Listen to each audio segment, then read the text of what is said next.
Welcome in, ladies and gentlemen. Coach's Corner here for Canfield, all brought to you by Coca's Pizza. Joe Ignazio with us here, or Ignazio, as you corrected me yesterday or last week in the old country. Coach, in all seriousness, tough week for the Cardinals, but you went up against a team that was very good. We all knew it was very good. We all knew that you guys were going to hang with them. What did you learn from your team week one? Yeah, so, we knew coming in that they had 20 to 22 returning starters back, but, that's no excuse. I thought our defense played tremendous and kept it close, even at 13-0 at half. We shot ourselves in the foot offensively multiple times. We had 10 series on O, and, there was only a single series where we didn't have multiple mistakes or more. And that series that we didn't have any mistakes, we scored. So it was a good learning point for our kids to understand that if we eliminate mistakes against a good opponent, then you'll be in every football game that we play that's on our schedule. Saturday, film day. I mean, in the film room, it's obviously tense coming off of an L. What do you want the kids to know about coming into that room, ready to learn, ready to kind of take their game to a next level and to make sure that turn the page, whether it's win or loss, to that next opponent? Yeah, so we tell them early on, number one, come in with thick skin. We're going to be extremely critical, but it's in a positive way. We teach good, bad, and ugly. So we break down a couple clips of film that were positive things in all three phases of the game, some things that were bad, and then some really ugly things that we need to get corrected or we're going to struggle. And our kids respond. We had a good week of practice, regardless of the heat.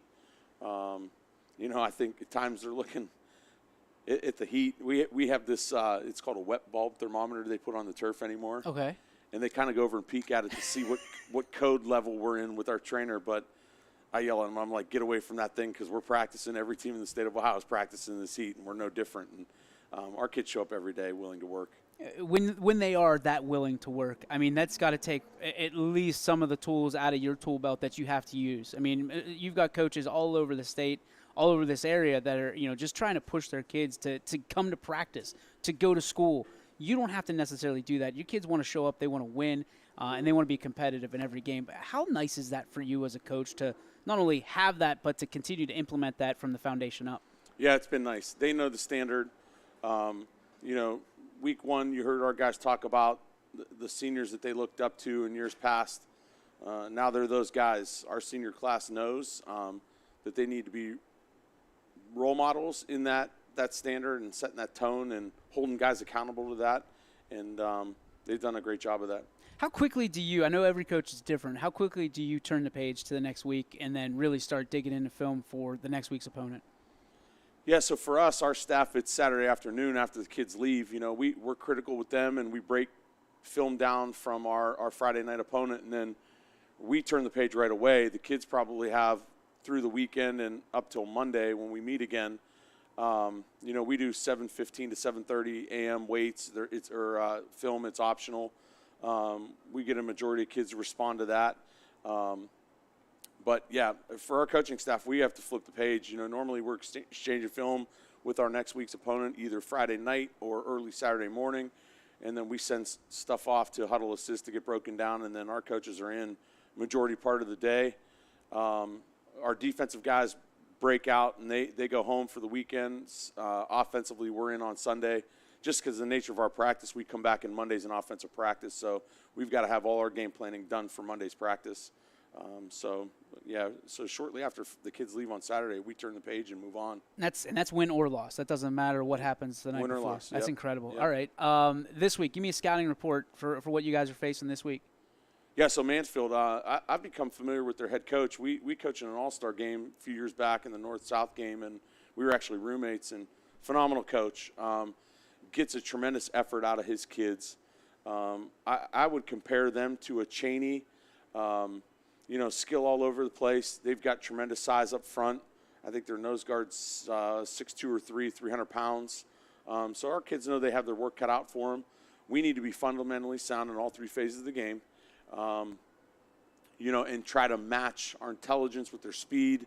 If we come in and make mistakes again, it's going to be a rough night. They're sound fundamentally on offense and defense, and we have to win the special teams phase of the game. Limit their athletes, the number of touches they get. and that's the game plan we're going in with. You know, we always have to be sound in our run game, and I didn't think that we were Friday night. At times we were. We showed flashes. We popped off, you know, a couple 20-yard runs, a 16-yard run, and then just penalties would put us behind the sticks, and it shortens up your playbook when that happens. Well, I was just going to ask you that question. When you are behind the sticks, when you are behind on the scoreboard, how quickly do you have to adjust? I mean, some people kind of press that panic button quick, and you go away from the run to a lot of pass plays or, you know, misdirections, things of that nature. For you, how quickly are you, you know, or how much are you dedicated to that game plan, and how quickly do you have to push that panic button, so to speak? Yeah, so we always go through a checklist of what we want to see. I know from at least the offensive perspective, and, you know, we're really patient with that. I think the thing that we got into last Friday was, you know, we have what we want to see in terms of looks and things like that, and then, you know, we had some unforeseen circumstances where kids were out for one reason or another. We had a couple players cramping, and that kind of shortens up your personnel packages and things you want to do from the offensive perspective. So we had to change throughout the game regarding those things. But we're going to be patient and work through our game plan. We don't let the defense dictate that to us. And it's kind of, you take it through the nature of the game, and, you know, coaches are great adapters, and you know, we have to be willing to adapt to things that are open and we see, and, you know, we get calls from the box or we might see down on the field, and got a great coaching staff, and we lean on those guys to be able to get us through those things. We're talking to Nick tonight. Can you give me a character reference and a scouting report on him? Yeah, Nick's just a tremendous student. He's academically, he's probably one of the top kids in his class. Team captain for us.